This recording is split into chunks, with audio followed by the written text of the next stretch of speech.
Makusa Kyoto, Japan. Math lesson. Hello guys! So, panibagong tutorial vlog na naman tayo and this is our third tutorial vlog. So, ang topic natin ngayong third tutorial vlog ay multiplication and division of integers. So, natapos na natin yung addition of integers and subtraction of integers sa ating unang vlog. So, let's proceed.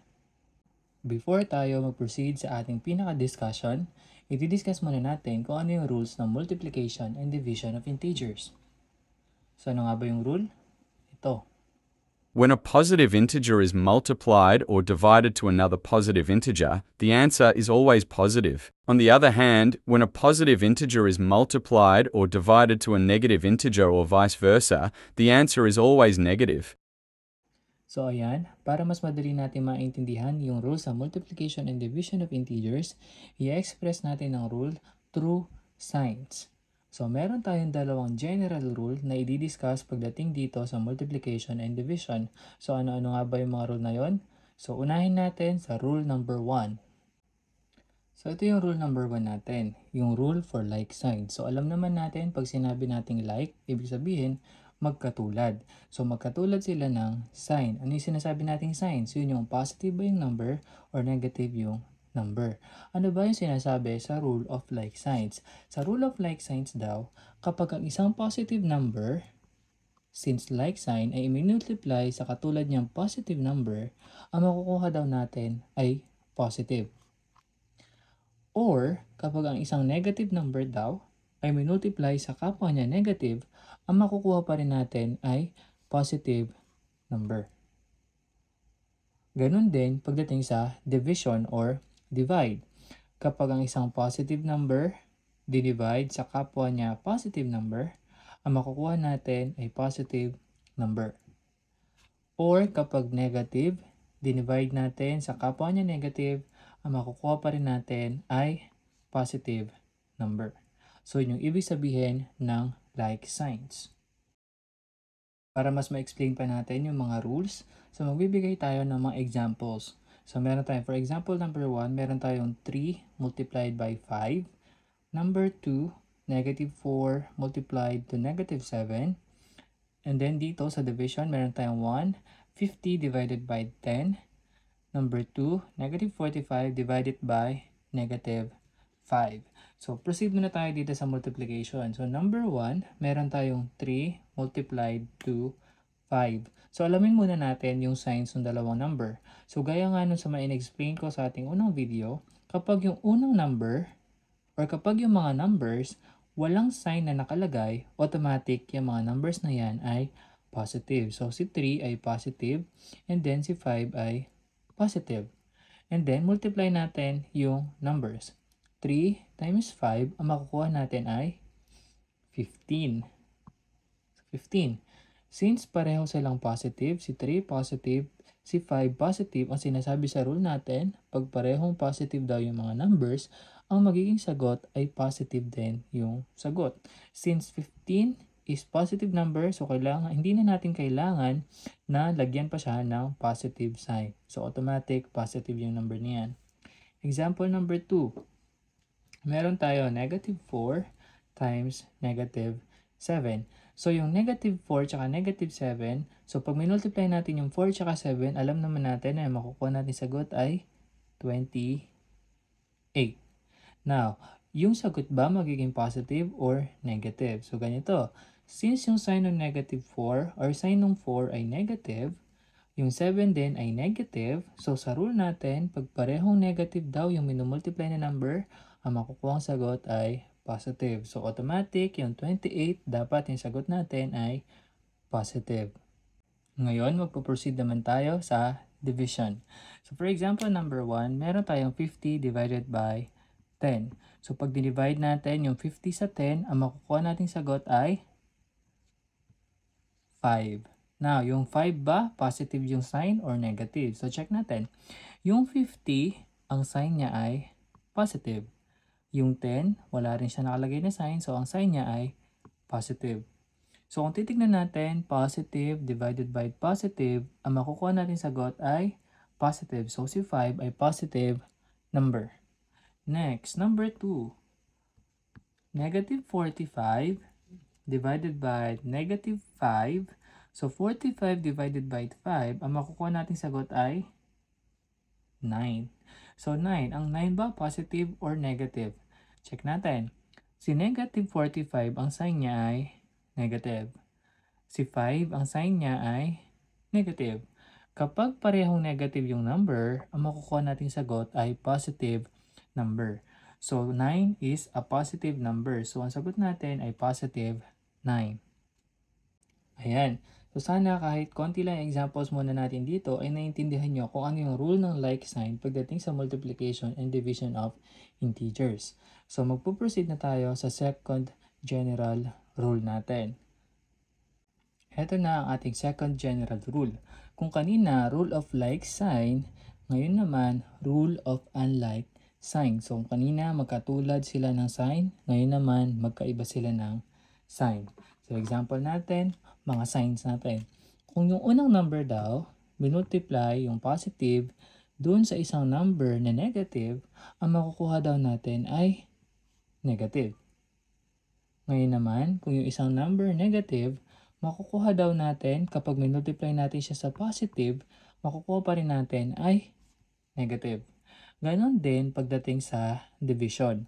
So kapag yung isang number na positive, dinivide natin sa isang negative, ang makukuha natin ay negative. Kapag yung isang negative, dinivide natin sa isang positive, makukuha pa rin natin ay negative. Ganun lang kadali. Kapag hindi sila magkatulad ng signs, yung dalawang numbers hindi magkatulad ng sign, automatic yung makukuha nating sagot ay negative. So positive divide negative is negative. Ganun din sa positive times negative, negative. Heto na yung mga examples natin. For multiplication, meron tayong number 1, 8 times negative 2. Number 2, negative 15 times 4. Number 1, negative 120 divided by 4 for division. Number 2, 72 divided by negative 9. So dito tayo sa multiplication. So 8 times negative 2, alam natin na yung 8 times 2 ay 16. Now, meron tayong mga signs dyan. For 8, yung sign natin ay positive.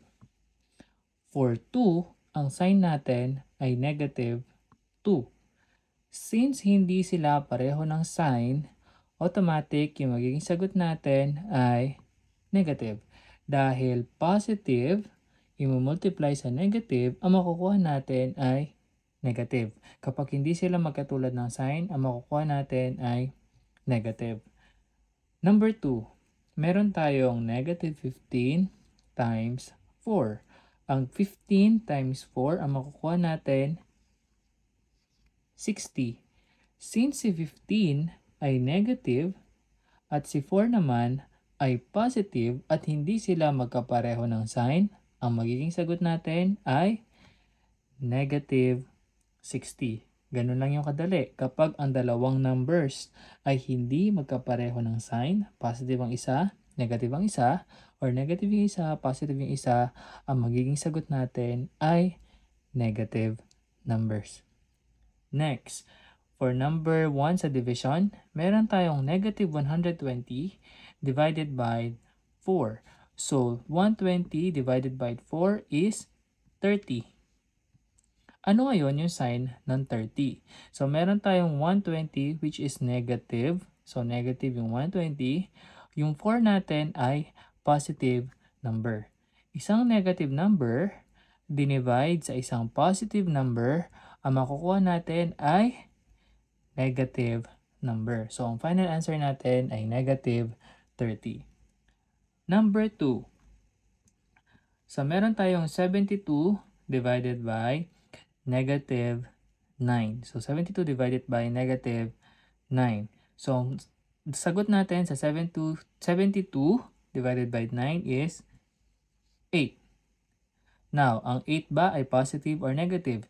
Since ang 72 ay positive number, ang 9 ay negative number, hindi magkatulad ng sign yung dalawang number, ang magiging sagot natin ay negative 8. So, yung final answer natin ay negative 8. Natapos na natin ang ating pangalawang rule, which is rule of unlike signs. So sana naintindihan nyo yung rule of unlike sign na kapag hindi magkapareho ng sign yung dalawang numbers, automatic ang magiging sagot natin ay negative kapag nag-multiply tayo ng mga numbers or nag-divide tayo ng mga numbers na hindi pareho yung sign. Two numbers na hindi pareho yung sign. So, ito pa, meron pa tayong maraming examples. So, pwede nyo i-post yung video para masagot nyo din ng sarili nyo yung mga examples na to. Pwede kayong kumuha ng papel para sagutan yung mga example na to. Nasagot nyo na ba yung mga examples? So, ngayon, ang gagawin natin is check natin kung tama yung mga naging sagot nyo based dun sa naging discussion natin. So, for number 1, meron tayong 6 times negative 6. So, alam natin na yung 6 times 6 ay 36. Now, dito tayo sa kung ano yung magiging sign nung 36. Check natin kung ano yung sign nung 6 at saka nung isa pang 6. Yung unang 6, ang sign niya ay automatic na positive. Yung pangalawang 6, ang sign niya ay negative. Kapag positive yung isang number at negative yung isang number, ang makukuha natin na sagot ay negative. Kapag hindi pareho yung sign, negative yung numbers. For number 2, meron tayong 3 times 20. Ang sagot sa 3 times 20 ay 60. Since ang 3 ay positive at ang 20 ay positive din, so makukuha natin na sagot ay positive 60. For number 3, meron tayong negative 17 times negative 3. Since parehong negative yung dalawang numbers, ang makukuha natin ay positive na sagot. So, 17 times 3, ang makukuha natin sagot ay 51. So, positive 51. Kapag pareho yung sign, makukuha natin na sagot ay positive. For number 4, sa last sa multiplication, negative 5 times 13. So, negative daw yung 5. Yung 13 naman ay positive. Kapag hindi pareho yung sign, automatic yung sagot natin ay negative. So, 5 times 13, ang sagot ay 65. Proceed naman tayo sa division. For number 5, meron tayong 63 divided by negative 3. Anong rule ang papasok sa number 5? Tama. Rule of unlike sign. So, 63 divided by negative 3, since positive yung isa, negative naman si 3, ang makukuha nating sagot ay negative. So, 63 divided by 3, the final answer is negative 21. For number 6, negative 42 times negative 6, rule of unlike sign ulit, negative yung number, positive naman yung isa, so makukuha natin sagot ay negative. 42 divided by 6, ang final answer natin ay negative 7. Next, negative 18 divided by negative 9. Sa anong rule naman yan? Rule of like sign. Since parehong negative yung dalawang number, yung final answer natin ay positive dapat. So, 18 divided by 9, ang makukuha natin ay positive 2. Number 8. 100 divided by 10. Since ang 100 ay positive, ang 10 din ay positive, ang makukuha nating final answer ay positive. So, final answer natin ay positive 10. Nakuha nyo ba lahat ng tamang sagot? So, kung nakuha nyo lahat ng tamang sagot, ibig sabihin na iintindihan nyo yung explanation natin sa rule of like sign and rule of unlike sign pagdating sa multiplication and division. Tandaan, wag kayong papalito sa rule of like sign and unlike sign ng multiplication and division sa rule ng like sign and unlike sign ng addition and subtraction. So magkaiba yung rule ng dalawa pagdating sa signs. So dapat tandaan nyo yung like sign and unlike sign ng addition and subtraction of integers and yung multiplication and division of integers. So bago natin tapusin yung video natin, magbibigay pa ako ng isang example na kung saan marami tayong numbers sa isang problem. Karamihan sa atin, hindi natin alam sagutin kapag ganito na karami yung mga signs dun sa isang problem. So paano nga ba sagutin yung ganyang problem? So step by step din, katulad ng ginagawa natin dun sa addition and subtraction. Unahin muna natin dito sa dalawang numbers na yan. So meron tayong 4 times 2. Sa 4 times 2, ang makukuha nating sagot ay 8. Since yung 4 ay negative, yung 2 naman ay positive, ang makukuha nating sagot ay negative 8. Kasi nga, hindi sila pareho ng sign. Next, yung negative 8 ngayon, imumultiply mo siya dun sa negative 6. Since 8 times 6 ay 48, and pareho silang negative, ang makukuha nating sagot ay positive 48. Now, di pa tayo tapos. Since meron pa tayong isang negative number doon, which is negative 2, yung 48, imumultiply mo ngayon siya dun sa negative 2. 48 times 2 ay 96. Yung 48, positive, yung 2, negative. So, ano dapat yung final answer natin? Tama. Yung final answer dapat natin ay negative 96. So, yung sagot dito sa negative 4 times 2 times negative 6 times negative 2 ay negative 96. Ngayon naman, sa division naman tayo. So, yung 100 daw, i-divide natin sa 2. I-divide daw natin sa negative 5. I-divide daw natin sa negative 10. Hindi mo naman kailangan i-directly i-divide yan kung hindi mo kaya. So, gaya ng ginagawa natin sa ibang problem natin na sobrang haba, unti-untiin natin yung pag-solve sa number na yan. So, meron tayo dito, yung unang dalawang numbers natin, 100 divided by 2. So, yung 100 divided by 2, alam natin na yung sagot natin ay 50.